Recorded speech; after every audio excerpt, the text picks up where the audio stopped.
Let's just try and understand from Asaduddin Owaisi how the mission of taking India's message has been so far.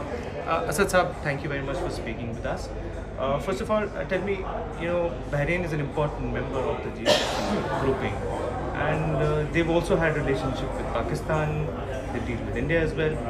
How are you driving the point home about India's experience with terror and the operations that have been conducted? See, the Group 1 delegation, which is led by Mr. Jay Panda, which includes all members of parliament, are also our ex-foreign secretary, Mr. Shingla, is also there.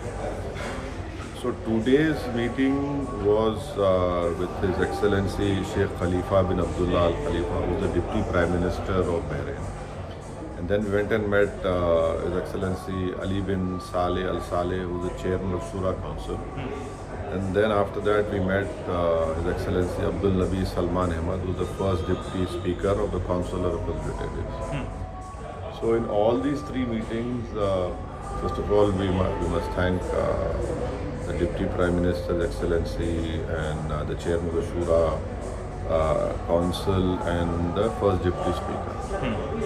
So the delegation impressed upon them that India has been a victim of Pakistan-sponsored terrorism, and there are 52 terrorist groups and organizations which are listed in that 1262 sanctions committee. And what happened in Pahalgam, we had told them very clearly that in December 2023 itself, India had told that the Resistance Front, that is TRF, told the monitoring team of the UNSC 1267 Sanctions Committee. We gave them inputs in December 2023 about TRF. So it is not that we are telling the world now after the Pahalgam incident took place. We told them in December 2023 itself. And then fourth submission for the upcoming 36 report is in process. We had told them this. Secondly, we have also informed them that TRF itself had accepted the responsibility of massacre of Pahalgam. Right. And our government have proof of their footprints.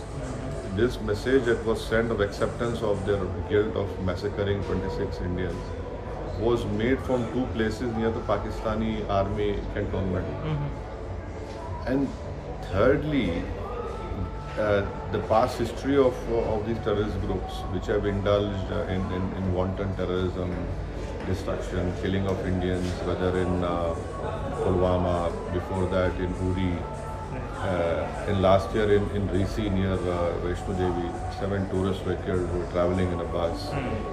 So whole list of incidents of terrorist organization, including 2611, we had shared with them. Okay. And we have also thanked them that in 2018 to 22, Bahrain helped getting Pakistan into FATF list.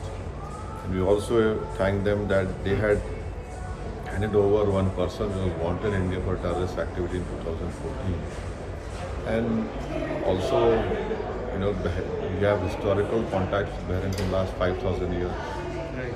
And till 1960s, the RBI used to issue Gulf rupee that was used as a currency in Bahrain, and then India had supported, taken an anti-colonial stance in the United Nations, which really helped Bahrain become an independent country. And then you have more than 3 lakhs of Indians working over here, majority of them from our Kerala state, Tamil Nadu, Karnataka, Telangana, Andhra Pradesh. This is also the accepted areas. The Indians have played a very important vital role. And more than 300 years ago, the Baniyas came from the then Sindh over here, and they still continue to live over here. So overall, I feel that under the first delegation, under the leadership of Jay Panda, we have tried our best to put forward all India's concerns, how India has been a victim, and we've also told them that those first hit on those 9 terrorists which are designated organizations by the United Nations. And then we also showed them a proof that when those people were killed over there, the person who led the Namazi Janaza is a designated terrorist. And behind him are all Pakistani officers. We gave them the names with the photos of those officers who are praying with Namazi Janaza. That in itself shows complicity of the Pakistan army and the Pakistan deep state. I think overall the meetings have been very good. We hope, inshallah, that this will resonate everywhere. So yesterday we also heard you, in a sense, drawing similarity between those who commit the acts of terror in India and people who operate, say, in the ISIS ideology. What was the message that you wanted to take from that? The world has seen how ISIS had killed people by asking them their names, by videographing their brutal killings. The same thing happened in Pahalgam. They segregated the women and children, and then the remaining people who were men, they were asked to recite the holy kalima. And of course, how can a non-Muslim be able to recite the kalima?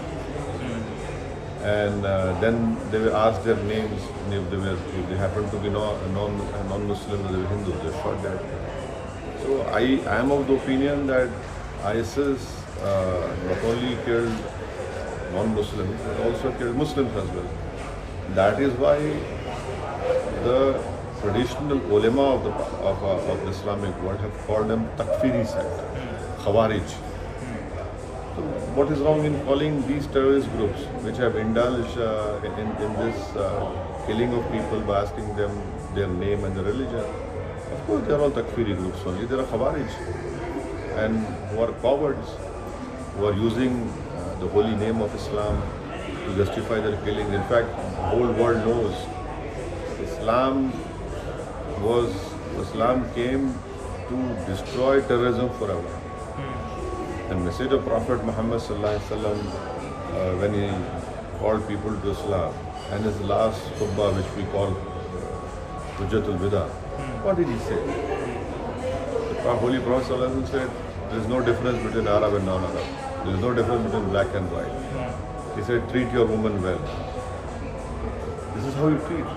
So these people have gone outside of Islam, but unfortunately they are using a religion, and people have rejected them. People have realized the way you do Islam. They are a terrorist organization sponsored by Pakistan, trained by Pakistan, aided and abetted by Pakistan. Simple as that.